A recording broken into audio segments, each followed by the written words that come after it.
Olá, meus queridos, hoje eu vou contar a história de Randolph Peter Scanlan.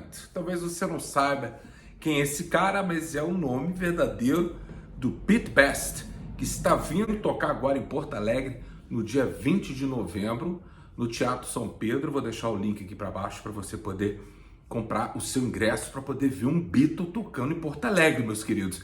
E eu vou contar toda a história dele, mas eu vou me apegar mais antes dos Beatles e depois dos Beatles, porque durante, meus queridos, eu tenho certeza que aqui o povo da Beatles School já sabe até demais. Meu nome é João Moura, essa é a Beatles School e vamos lá.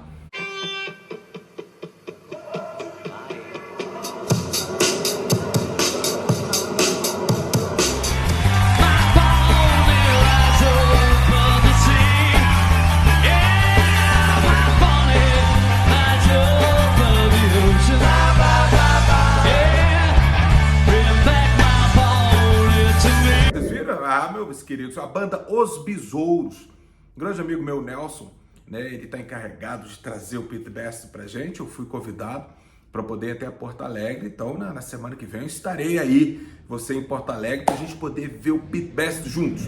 Meus queridos, o que foi que aconteceu?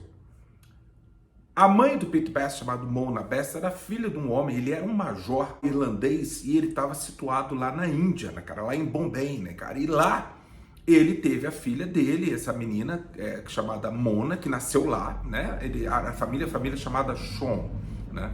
E lá, ela, durante a Segunda Guerra Mundial, ela estava até estudando para poder ser médica ali da Cruz Vermelha, aquela coisa toda. E ela conheceu um rapaz chamado Donald Peter Scanlan, né? Então ela teve um relacionamento com ele e aí ela teve um filhinho.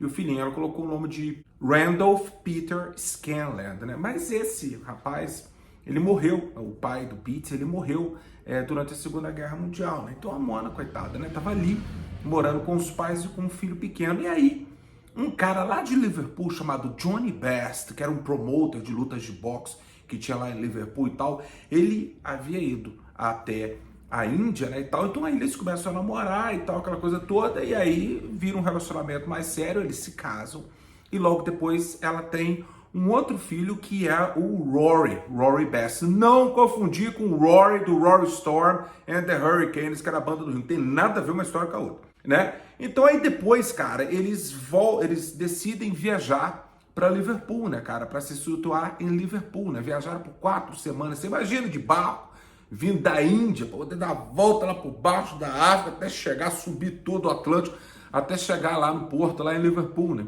Então eles voltam para lá e tal, e ali eles têm, né? Tem os dois meninos, e o Johnny Best, ele adota o Pete, né? E o Pete passa a chamar Pete Best, né? E o Pete, ele estuda Liverpool, embora Liverpool, tal, só que por volta de 1956 para 57, a história conta que a Mona pegou as joias dela, penhorou, pegou o dinheiro, né? E ela apostou numa corrida de cavalos, né, cara? E ela ganhou. Ao ganhar essa grana, ela comprou uma casa muito boa, que é a casa onde, anos depois, ela faria o Casbah, né? Então foi ali, o Pete cresceu ali como um menino normal. Ele era um rapaz muito bonito, tanto quanto musculoso, então ninguém se metia com ele não.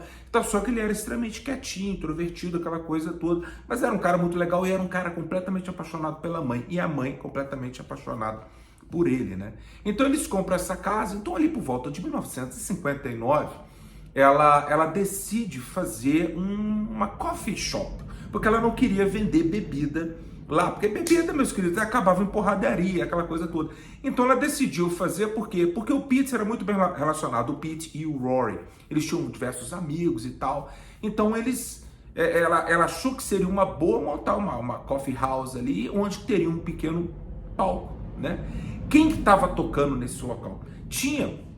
Nessa época, meus queridos, o Quarrymen foi reduzindo até ficar praticamente o John, o Paul, o George, um rapaz chamado Ken Brown. Olha ele, você já deve ter visto essa foto, esse menino chama Ken Brown, né? Também era guitarrista. Então tinha 4 meninos ali tocando juntos, eles não tinham baterista, não tinha nada. Então o George, como o Quarrymen já estava assim, eles não tinham... O ano de 59 foi bem tenso, porque eles praticamente não fizeram nada em 1959, né? Então o George, para se divertir e tal, ganhar os trocados, ele passou a tocar numa outra bandinha chamada Les Stewart Quartet, né? Então eles foram chamados para poder tocar no Casbah, né, cara? E tinha uma coisa na época, que é o seguinte, se você tocasse em outro bar, você não era mais bem-vindo ali no Casbah, né? Então, cresceu, teve um dia lá que teve lá um arranca-rabo lá com o Stewart, não o Sutcliffe, o Stewart do Les Stewart Quartet. Ele teve uma briguinha lá e tal, e ele não quis tocar no Casbah. Aí o George virou pra Mona Best e falou com ela o seguinte, ó, eu tenho mais 2 amigos, aliás, 3, né? Eu tenho mais 3 amigos e eles poderiam vir tocar, né? Então ela falou, então chama eles. E aí veio o John, Paul, o George e o Ken, né? Eles passam a tocar ali no final de 1959. Houve uma situação muito interessante, né? Que uma vez o Ken Brown passou mal, ele não estava se sentindo muito bem e tal. Então, como o Casbah era debaixo da casa da família Best, ele subiu e foi ficar na sala, né? Aí a Mona Best era uma senhora muito... Senhora, entre aspas, porque ela tinha ali uns 35 anos, quando essa molecada tinha ali uns 17, 18 anos, né? Para 19.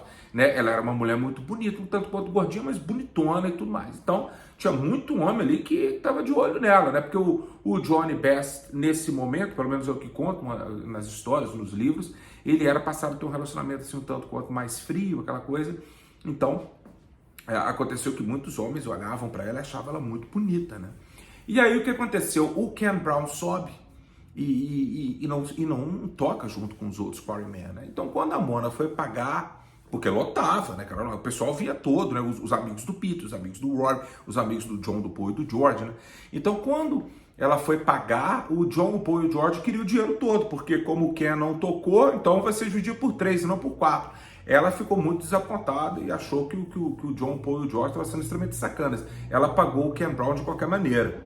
Mas aí o que aconteceu? Aí aconteceu um climão, né, cara? Eles já não eram mais bem-vindos, o John, o Paul e o George ali, né? E acabou que o John, o Paul e o George começaram a tocar em outros lugares, né?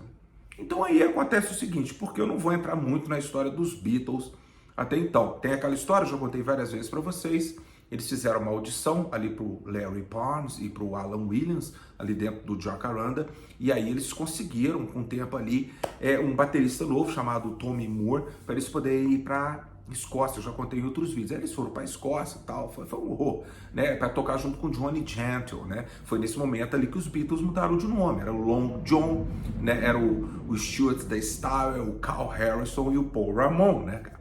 Então, quando eles voltam, nada aconteceu ali. O Alan Williams, que era muito amigo do Stuart Sutcliffe, ele liberou ali para os Beatles tocarem um pouco ali dentro do Jacaranda, né, do Blue Angel, que era todos esses barzinhos que pertenciam ao Alan Williams, né? Mas aí apareceu a oportunidade deles irem para Hamburgo, mas tinha que ter um baterista. Então eles ficaram sabendo por quê? Porque o Pete Best, uma vez ele estava ali, alguém largou uma bateria. Então ele foi lá, tocou, começou a brincar na bateria e tudo mais. A Mona Best viu, porque o menino também não era muito chegado a estudar, ele era muito bom em esporte, mas não era muito chegado a estudar. Então a Mona viu e falou assim, finalmente o rapaz mostrou interesse por alguma coisa. Então ela já captou ele, meu filho, foi lá na loja, lá na Hesses, e já comprou uma bateria para ele e tal, né? Só que ele não sabia tocar muito bem, né, cara? Ele dava umas pauladas ali e tal. Então o John, o Paul e o George e o Stuart ficaram sabendo que o filho da Mona Best agora tinha uma bateria. Então o Paul vai até lá e o convence, falou, a gente vai ganhar 15 libras, cara, por semana, é muito dinheiro e tal. O Pete, sinceramente, como ele não estava fazendo absolutamente nada, ele topou. E assim os Beatles foram para Hamburgo, história que eu não vou repetir porque eu já contei 1000 vezes. Eles foram em 1960, eles voltaram em 61 e voltaram também em 62. Vale lembrar o seguinte, o disco que você tem na sua casa aí dos Beatles no Star Club Hamburgo de 1962 já é o Ringo, tá, meus queridos? O Pete já tinha saído. Então o que acontece? Quando a gente entra em 1961, o Pete ele tocou ali My Bonnie, Cry for a Shadow, Ain't She Sweet, Decent, aquelas gravações com Tony Sheridan.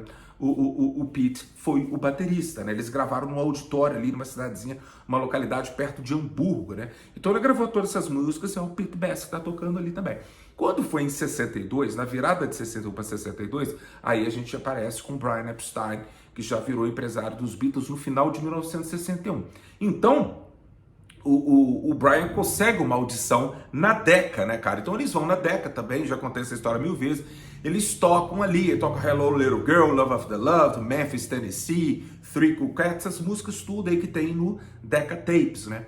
Então a gente adentra o ano de 62 com os Beatles, com o John, Paul e o George já meio que No livro do Turing, do Mark Lewis, o Mark Lewis, ele nunca, eu sempre falo isso pra vocês, ele nunca apontou o dedo e falou assim, o Pete Best saiu por causa disso aqui. Não há apenas um motivo que o Pete Best saiu da banda, né? Muita gente fala que ele tomou um esporro do Burt Kaempfert na gravação na época de My Bonnie, em 61, e eles também não ficaram muito satisfeitos. O pessoal da Decca chegou a reclamar do Pete nas gravações, na audição da Decca, né? Então, quando os Beatles vão gravar pela primeira vez ali Love Me Do e tal, eles tocam Love Me Do e a gente tem essa versão com o Pete Best que está no Anthology. Era comum transformar em acetato a melhor versão e provavelmente eles tocaram e gravaram Love Me Do diversas vezes. Muita gente tem a teoria seguinte, se aquela versão de Love Me Do que está no Anthology 1, se aquela é a melhor versão, pelo amor de Deus, porque o Pete chega no meio e ele dá uma estragada na música. Mas eu acho extremamente maldoso culpar o Pete Best apenas por aquela música ali. A gente tem no Decca Tapes e até nas gravações de Hamburgo uma coisa normal. Ele não estava fazendo muito diferente que os outros bateristas na época faziam ali, né, cara? Eram bandas que não eram de estúdio, né, cara? Era uma banda de palco que ia tocar dentro de estúdio. Né? Então a gente tem a história, né, do dia que o Pete Best, o Brian Epstein chama ele na NIMS, ali na loja ali da família Epstein, ali na Chapel Street, em Liverpool, né? E ele já tinha assinado o contrato, né? Ele estava sob contrato com o Brian Epstein. Então o que aconteceu? O Brian foi forçado pelo John, pelo Paul, pelo George, falou só, tira ele da banda, a gente não quer ele mais na banda, a gente vai trazer o Ringo, né? Então o Brian Epstein que teve que dar a notícia, né? Então o Pete vai com o seu grande amigo chamado Neil Aspinall, né, cara? E o Neil vai com ele. O Neil morava na casa da família Best, né? Ele chegou até a ter um relacionamento com a mãe do Pete Best, com a Mona, qual eles tiveram um filho chamado Rogue Best, né? Que é o filho mais novo da Mona, com o Neil Aspinall. Apesar do Neil Aspinall, os livros falaram que ele negou essa história com medo de um escândalo muito grande ali, né, cara? Um jovem tendo um caso com uma mulher casada, né? Com um homem relativamente famoso em Liverpool, que era o Johnny Best, isso podia causar algum estrago até para a história dos Beatles. Tem essa teoria, não sei se é verdade, mas tem essa teoria de que é um dos motivos de tirar o Pete. Eu não acredito nela, só estou contando para vocês porque isso já apareceu em livro. Não acredito nesse tipo de coisa. Mas o Brian dá a notícia ao Pete, o Pete fica chocado, lógico, e ele vai para um pub junto com o Neil Aspinall. Só que o Neil Aspinall decide continuar trabalhando com os Beatles e o próprio Pete meio que fala, continua, né? Sobre a saída do Pete, uma curiosidade muito grande que as pessoas têm, e o Pete Best já contou isso em diversas entrevistas, né? Se alguma vez ele esteve na situação de encontrar com os Beatles. O Pete, ele se junta a outra banda chamada Lee Curtis and the All Stars, né? Que acabou virando Pete Best and the All Stars, né? Mas o Pete, o Brian Epstein ficou tão sentido com a saída do Pete, né? Porque ele mal conhecia o Ringo. Quem que é esse cara? Quem que é esse baterista de uma outra banda, né? Então o Brian, ele sabendo que o Pete estava sob contrato, o Brian tinha que ser provedor ao Pete, né? Porque o Brian agora era o chefe, né? Então se ele agendava shows para o John, para o Paul e para o George, agora para esse narigudo de Dingle, né? Ele tinha que fazer a mesma coisa pelo Pete. Mas o Pete entrou numa deprê muito grande, passou 2 semanas em casa sem querer fazer nada e tal. Então essa banda Lee Curtis and the All Stars, ele tinha um empresário que era muito amigo do Brian Epstein. Então o Brian Epstein fala com ele, velho, traz o Pete para sua banda, né? Para ele poder ter uma fonte de renda, aquela coisa toda, e sem o Pete saber, né? Então o Brian Epstein consegue isso para ele. Então o Pete Best conta que uma vez num show eles estavam tocando, né? E o próximo grupo a entrar seriam os Beatles, né? Já com John, Paul, George e Ringo, né? Isso em 62. Então ele fala que quando ele estava saindo do palco, os outros 4 estavam entrando e ninguém olhou para a cara de ninguém, não teve conversa, não teve nada. Diz ele que foi ali a última vez que ele esteve fisicamente perto dos outros 4. Os 4 Beatles, eles têm suas versões da história. Eu sempre achei que no Anthology eles foram um tanto quanto duros com o Pete, e depois eu vou contar o porquê disso, né? Mas o John Lennon sempre falou que nós fomos um covarde, um bando de covardes, né? A gente deixou pro Brian fazer o trabalho sujo, né? A gente foi bastante covarde em relação ao Pete Best. Já o George Harrison, ele comentou anos depois que ele falou assim, a gente poderia ter lidado isso de uma forma bem melhor, mas nós não lidamos, porque a gente era extremamente jovens, né? E a gente não sabia como lidar com aquilo ali. Já o Paul McCartney falou que sempre teve pena do Stuart, porque ele poderia ter vivido aquilo que eles viveram, né? Então, realmente, é uma pena. O Paul sempre foi um cara mais legal. O Ringo falou que nunca se sentiu culpado, que falou assim, eu não estava envolvido nisso, eu não roubei o lugar de ninguém, segundo o Ringo Starr, e é verdade. Então, o Pete continuou aí com essa banda, Lee Curtis, que passou a ser Pete Best and the All Stars, eles chegaram até a gravar um single pela Decca, uma música chamada I'm Going to Knock on Your Door, mas não fez sucesso nenhum, né? E aí depois, meus queridos, o Pete acabou largando essa banda e ele acabou mudando para os Estados Unidos, né? Tem a história que o Pete tentou o suicídio, o qual ele foi salvo pelo irmão dele, o Rory, né? E pela mãe dele. Mas aí o Pete acabou mudando para os Estados Unidos. Ele juntou com uma outra banda chamada Pete Best Combo. Na verdade chamava Pete Best 4, mas depois quando eles passaram a ser 5, passou a ser Pete Best Combo. Então eles viajaram por todos os Estados Unidos ali, tentando fazer sucesso, mas não conseguiram. Gravaram algumas coisas, mas também eles não conseguiram. Chegaram a lançar um disco chamado Best of the Beatles, né? Com as gravações ali, mas porra, não eram os Beatles, então as pessoas que compraram o álbum se sentiram um tanto quanto enganadas, né? Isso causou problema para ele. Como eu disse a vocês, em 1965 o John Lennon fez uma cagada. Ele deu uma entrevista a Playboy, o qual ele meio que falou mal do Pete. Ele falou que o Pete era preguiçoso, que ele não se enturmava e tudo mais, e que ele faltava alguns shows, e é por isso que o Ringo entrava. Quando o Pete Best leu isso em 65, ele processou os Beatles, ele e a mãe dele, foram na imprensa e falaram, porque eles estavam falando da moral do Pete como pessoa, né? E ele falando que ele não era um baterista tão bom assim e tudo mais, e então o Pete se sentiu muito lesado por isso. Então ele vai e entra no processo e ele ganha esse processo, só que foi tratado fora dos tribunais. Muito provavelmente o Brian Epstein conversou com a mãe do Pete Best e deu para ele uma bela de uma grana. Então, meus queridos, ali mais ou menos pro final da década de 60, o Pete largou completamente a música, né, cara? Ele acabou virando um funcionário público em Liverpool, né, cara? E o trabalho dele, que por décadas foi ajudar pessoas a encontrar empregos, principalmente empregos em áreas que eles não estavam acostumados. Porque, por exemplo, um cara lá trabalhava num banco e tal, ele ia lá procurar um novo emprego e ele queria trabalhar em outro banco, né? Então o Pete o aconselhava a ir para outra área, né? Descobrir outros talentos. E foi isso que o Pete fez, né? Ele sai do show business e ele vai trabalhar como funcionário público. Então ele foi assim por muitos e muitos anos, né? Quando foi lá por volta de 1980... mas o Pete deu diversas entrevistas nos anos 70, nos anos 80, ele sempre deu entrevista, ganhava um dinheirinho aqui e ali com isso, participava de documentários. Teve um filme que se chama The Birth of the Beatles, o Nascimento dos Beatles, que passou na Record, Bandeirante, SBT há muitos anos. Eu tinha isso gravado, né? Que foi um filme gravado, se não me engano, em 78, lançado em 79. O John ainda era vivo, logicamente, né? O qual o Pete foi um consultor. Então ele ganhou uma grana naquilo ali, ele ia em Beatles Week, essas coisas tudo e tal. Quando foi em 88, ele montou a Pete Best Band. E desde então ele tem viajado o mundo, né?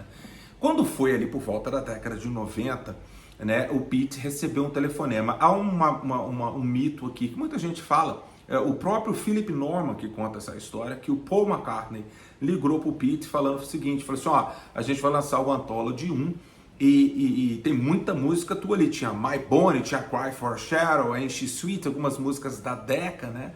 E o Pete participou também, vale aqui contar para vocês, das duas primeiras vezes que os Beatles tocaram na BBC em 1962, né? Há pelo menos ali umas 6 ou 7 músicas, como Dream Baby, Memphis, Tennessee, Please Mr. Postman, que o Pete Best é o baterista, né? Mas não apareceu nem no Anthology, não apareceu nem no Anthology, também não apareceu no Beatles ao vivo na BBC, nem volume 1, nem volume 2, né? Mas ele tá ali, né? Ele aparece na capa, mas eles cortam a capa, o rostinho dele ali, colocam a cabeça do Ringo na capa do Please Please Me e tal, mas ele aparece num canto ali, encostado na van, né?